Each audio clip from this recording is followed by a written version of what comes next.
আল্লাহ তাআলা হযরত আদম আলাইহিস সালাতু ওয়াস সালামকে সৃষ্টির কয়েক লক্ষ বছর পূর্বে শয়তানকে ফেরেশতাগণের মুআল্লিম হিসেবে নিয়োগ দান করেন। শয়তানের আসল নাম আজাজিল। সে জিন জাতীয় প্রাণী। আল্লাহ তাআলা পৃথিবী সৃষ্টির পরে জিন জাতিকে সৃষ্টি করেন। জিনও আল্লাহর সৃষ্ট একটি স্বতন্ত্র জাতি। এ জাতির সৃষ্টি সম্বন্ধে মানব সমাজে পূর্ব ধারণা অনুপস্থিত। সাধারণ মানুষের বসতির ন্যায় জিন জাতি আমাদের দৃষ্টিগোচর হয় না, কিন্তু জিন জাতীয় মানুষের ন্যায় আল্লাহর এক স্বতন্ত্র সৃষ্টি এবং মানুষের মতোই শরীয়তের বিধানে বিধিবদ্ধ। তাদের মধ্যে বংশবৃদ্ধির প্রথাও প্রচলিত রয়েছে এবং পুণ্যবান ও গুণবান রয়েছে। কুরআনুল কারিমে আল্লাহ তাআলা বলেন, ওয়ামা খালাকতুল জিন্না ওয়াল ইনসা ইল্লা লিয়াবুদুন। আর আমি জিন ও মানুষকে কেবল আমার ইবাদতের জন্যই সৃষ্টি করেছি। সূরা জারিয়া। আল্লাহ তাআলা আরো বলেন, ইন্নাহু ইয়ারাকুম হুয়া ওয়া কবিলুহু মিন হাইসু লা তারাউনাহুম। নিঃসন্দেহে সে এবং তার দলবল তোমাদেরকে এমনভাবে দেখতে থাকে যে তোমরা তাদেরকে দেখতে পাও না। সূরা আরাফ। আল্লাহ তাআলা আরো বলেন, কানা মিনাল জিন্নি ফাফাসাকা আন আমরি রব্বি। আর জিনদের একজন ছিল, সে তার প্রতিপালকের আদেশ অমান্য করল। সূরা কাহাফ। আল্লাহ তাআলা আরো বলেন, কুল উহিয়া ইলাইয়া আন্নাহু ইসতামাআ নাফারুম মিনাল জিন্নি ফাকালু ইন্না সামি'না কুরআনান আজাবা। হে নবী, সব মানুষকে আপনি বলে দিন যে আমার নিকট এ ওহী এসেছে যে জিনদের একটি দল মনোযোগ সহকারে কুরআনুল কারীম শ্রবণ করলো। অতঃপর তারা নিজেদের লোকদের নিকট গিয়ে বলল, আমরা এক বিস্ময়কর কোরআন শ্রবণ করেছি যা সৎ পথ প্রদর্শন করে, অতএব আমরা তার উপর ঈমান এনেছি আর আমরা কখনো আমাদের প্রতিপালকের সাথে কোনো শরীক সাব্যস্ত করব না। সূরা জিন। অতঃপর তাদের দ্বারা পৃথিবী আবাদ করেন, তাদেরকে পৃথিবীতে রাজত্ব করার অধিকার দান করেন। এক একজন জিন রাষ্ট্র প্রধান হিসেবে হাজার হাজার বছর যাবৎ রাজত্ব করে পরিশেষে আল্লাহ তাআলার সঙ্গে নাফরমানি আরম্ভ করে দিত। যে অপরাধের জন্য একজনকে অপসারণ করে আল্লাহ তাআলা নতুন জিন আর একজনকে রাষ্ট্রীয় ক্ষমতা দান করতেন। এভাবে কয়েক হাজার বছর পর পর রাষ্ট্রপ্রধানগণ অপসারিত হতো অথবা ধ্বংস হয়ে যেত। কেউ খোদাই দাবি করে বসত, কেউ দেশে জেনা ব্যভিচার আবাদ করে আনন্দ ভোগ করত, আবার কেউ আল্লাহ তাআলার আইন কানুনকে সমূলে উৎখাত করে নিজ প্রবর্তিত আইন জাতির উপর চাপিয়ে দিত। এভাবে কয়েক লক্ষ বছর জিন জাতির রাজত্ব বহাল থাকে।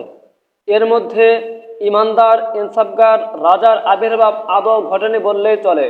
সকলে আল্লাহ তাআলার সাথে ইমানদারির ওয়াদা করে পরে ওয়াদা ভঙ্গ করেছে।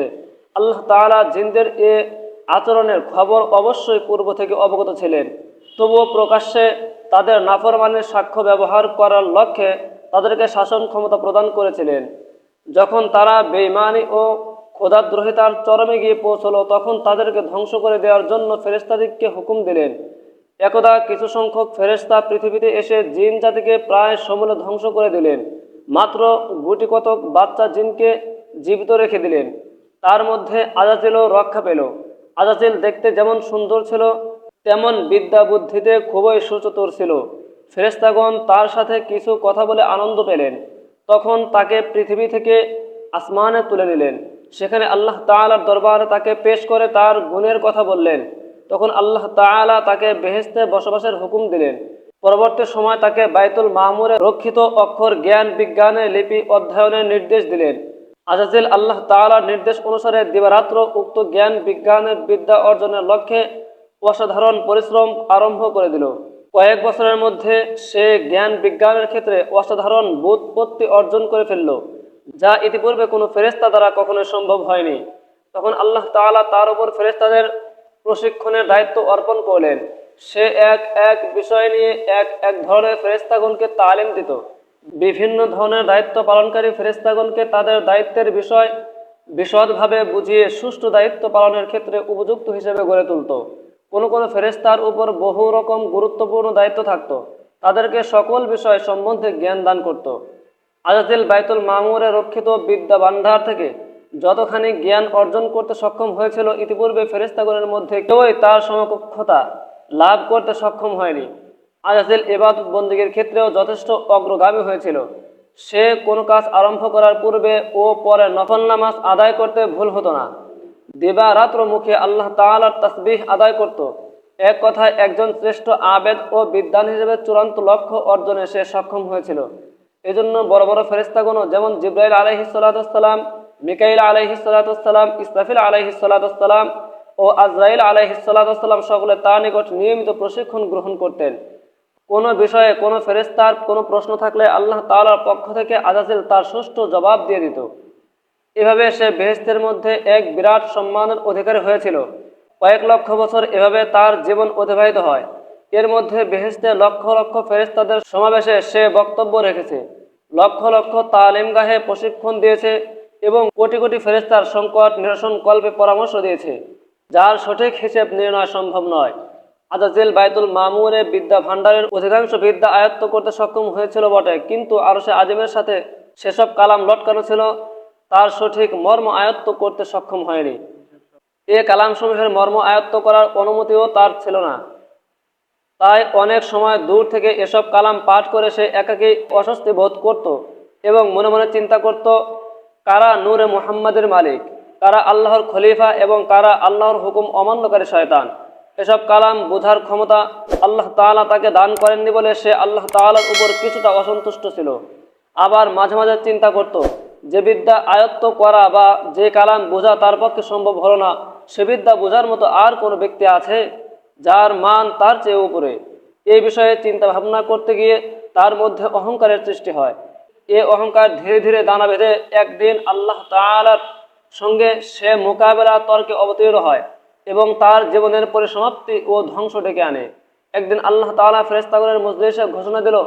আল্লাহ তাআলা বলেন, وَإِذْ قَالَ رَبُّكَ لِلْمَلَائِكَةِ إِنِّي جَاعِلٌ فِي الْأَرْضِ خَلِيفَةً قَالُوا أَتَجْعَلُ فِيهَا مَن يُفْسِدُ فِيهَا وَيَسْفِكُ الدِّمَاءَ وَنَحْنُ نُسَبِّحُ بِحَمْدِكَ وَنُقَدِّسُ لَكَ قَالَ إِنِّي أَعْلَمُ مَا لَا تَعْلَمُونَ।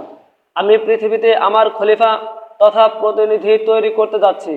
ফেরেশতারা বলল, আপনি আবার কেন আরেক জাতি প্রাণী সৃষ্টি করতে চান যারা পৃথিবীতে গিয়ে ঝগড়া ফাসাদ ও খুন খারাপে লিপ্ত হবে? তার চেয়ে আমরাই তো আপনার গুণকীর্তন ও পবিত্রতা বর্ণনায় দিনরাত ব্যস্ত থাকি। এটি উত্তম নয় কি? আল্লাহ তাআলা তাদের উত্তরে বললেন, আমি যা জানি তোমরা তা জানো না। এরপর আল্লাহ তাআলা হযরত জিবরাইল আলাইহিস সালামকে পৃথিবী থেকে এক মুষ্টি মাটি আনার জন্য হুকুম দিলেন। জিবরাইল আলাইহিস সালাম পৃথিবীতে এসে যখন মাটি তুললেন, তখন মাটি চিৎকার দিয়ে জিজ্ঞেস করলো, হে জিবরাইল, তুমি আমাকে কোথায় নিয়ে যাচ্ছ? জিবরাইল বললেন, তোমাকে আল্লাহ তাআলার আদেশে বেহেশতে নিয়ে যাচ্ছি। সেখানে তোমার দ্বারা আল্লাহ তাআলা এক নতুন মাখলুক সৃষ্টি করবেন। তখন মাটি বলল, তুমি আমাকে নিও না, আমাকে রেখে দাও, কারণ যে জাতি আল্লাহ সৃষ্টি করবেন তারা আবার নাফরমানি করে আল্লাহ তাআলার শাস্তি ভোগ করবে। আমি তাদের শরীরে থাকলে সে আযাব ভোগ করতে পারবো না। অতএব তুমি এ বিষয়ে আল্লাহ তাআলার নিকট আমার পক্ষ থেকে ক্ষমা প্রার্থনা করো। জিবরাইল আলাইহিস সালাম মাটির কথা শুনে খালি হাতে আল্লাহ তাআলার দরবারে ফিরে গেলেন এবং আল্লাহ তাআলার নিকট মাটির আবেদনের কথা বললেন। তখন আল্লাহ তাআলা হযরত মিকাইল আলাইহিস সালামকে পৃথিবীতে প্রেরণ করেন। তিনিও মাটির কাকুতি মিনতির কারণে খালি হাতে আল্লাহ তাআলার দরবারে ফিরে গেলেন। এভাবে ইসরাফিল আলাইহিস সালামও ফেরত গেলেন। সর্বশেষে হযরত আজরাইল আলাইহিস সালামকে পৃথিবীতে প্রেরণ করা হয়। হযরত আজরাইল আলাইহিস সালাম মাটির কথা শুনে বললেন, আমি তোমার কথায় ফেরত যাব না, আল্লাহ তাআলার আদেশ অবশ্যই পালন করব। তিনি মাটি নিয়ে আল্লাহ তাআলার দরবারে হাজির হলেন। তখন আল্লাহ তাআলা বললেন, হ্যাঁ, তোমার জন্য এতটুকু শক্ত প্রাণ বাঞ্ছনীয় না হলে তুমি পৃথিবীর সকল প্রাণীর জান কবজ করতে সক্ষম হতে না। যাও, আজ থেকে বনে আদম আলাইহিস সালামের জান কবজের ক্ষমতা তোমাকে অর্পণ করলাম। এরপরে মাটিটুকু মক্কার নিকটবর্তী এক পাহাড়ের উপর রেখে দিলেন। সেখানে মাটি বৃষ্টিতে ভিজলো এবং রোদে শুকালো। এভাবে কয়েক বছর অতিবাহিত হওয়ার পর মাটি হযরত আদম আলাইহিস সালাম এর চেহারায় রূপ নিল। তখন আল্লাহ তাআলা আদম আলাইহিস সালাম এর শরীরটাকে বেহেশতে নিয়ে গেলেন। সেখানে দীর্ঘদিন রূহবিহীন অবস্থায় পড়ে থাকে। এর মধ্যে ফেরেশতা এসে মূর্তিরূপে আদম আলাইহিস সালামকে দেখে যেত। একদিন শয়তান এসে আদম আলাইহিস সালামের শরীরটা ভালো করে দেখলো এবং বিদ্রূপের হাসি হাসলো। পরে তার নাক দিয়ে পেটের মধ্যে গিয়ে সব নারী নক্ষত্র তদারকি করে আসলো। পরক্ষণে ঘৃণা করে থুতু নিক্ষেপ করলো। আল্লাহ তাআলা অত্যন্ত শখ করে এ প্রাণী সৃষ্টি করেছেন এবং এর মর্যাদা সকলের উপর দান করার কথা ঘোষণা করেছেন। তাতে শয়তান খুব ঈর্ষান্বিত হয় এবং মনে মনে আদম আলাইহিস সালাম এর প্রতি যথেষ্ট হিংসা পোষণ করতে থাকে। এমনকি ফেরেশতাদের নিকট কথা প্রসঙ্গে বলেছে যে আল্লাহ তাআলা তার সময়ে সৃষ্টি বনি আদম আলাইহিস সালামকে পৃথিবীতে প্রেরণ করার পর উপযুক্ত প্রতিদান পাবেন। এদের অধিকাংশ মানুষ তার সঙ্গে বেঈমানি করবে এবং তার প্রতি বিদ্রোহ ঘোষণা করবে। তখন আল্লাহ তাআলা বুঝবেন তিনি কি ভুল করেছেন। ফেরেশতারা আযাজিলের মন্তব্য, বিশেষ করে আল্লাহ তাআলার প্রতি তার অশ্রদ্ধার কথা শুনে বলে উঠল, আস্তাগফিরুল্লাহ।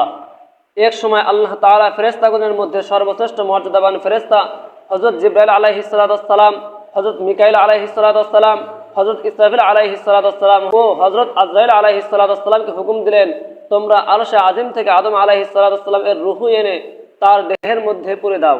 ফেরেশতাগণ আল্লাহ তাআলার আদেশক্রমে নূরে মুহাম্মদী সাল্লাল্লাহু আলাইহি ওয়াসাল্লাম পরিপূর্ণ আদম আলাইহিস সালাম এর রূহ মূল্যবান হীরা জহরতের পাত্রে করে দেহের নিকটে নিয়ে আসেন। আসমান জমিনের সব ফেরেশতা এসে আনন্দে মাতোয়ারা হয়ে গেল। আল্লাহ তাআলার নিজস্ব এ অনুষ্ঠানে সকল ফেরেশতা অংশগ্রহণ করলো, কিন্তু আযাজিল সেখানে অনুপস্থিত ছিল।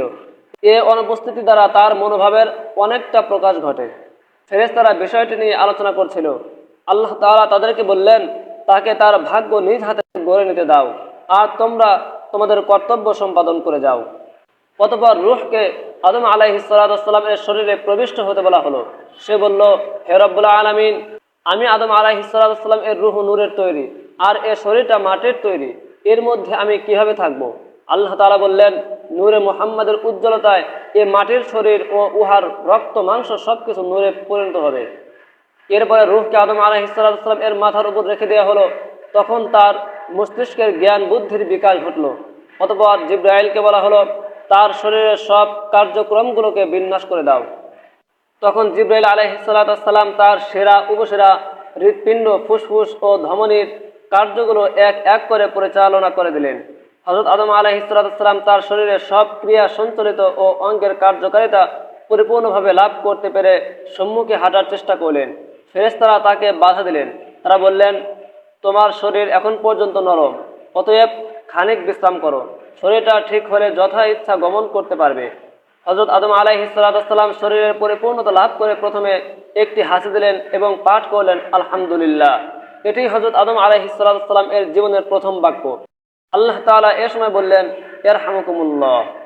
পরবর্তী সময় মুসলমানদের জন্য হাসির পরে আলহামদুলিল্লাহ বলা এবং শ্রোতাদের ইয়ারহামুকুমুল্লাহ বলা সুন্নাত হিসেবে গণ্য হয়। হযরত আদম আলাইহিস সালাম এর জীবন লাভ করার অনুষ্ঠানে জমিন আসমানের সকল ফেরেশতা আনন্দিত মনে হাজির ছিলেন। আযাজিলকেও সেখানে ডাকা হলো। হযরত আদম আলাইহিস সালাম নিজ অস্তিত্ব লাভের শুকরিয়া হিসেবে 2 রাকাত নামাজ আদায় করলেন। ফেরেশতাগণের সকলে আদম আলাইহিস সালাম এর সাথে নামাজ আদায় করলেন। এটি ছিল হযরত আদম আলাইহিস সালাম এর সৃষ্টি কাহিনী।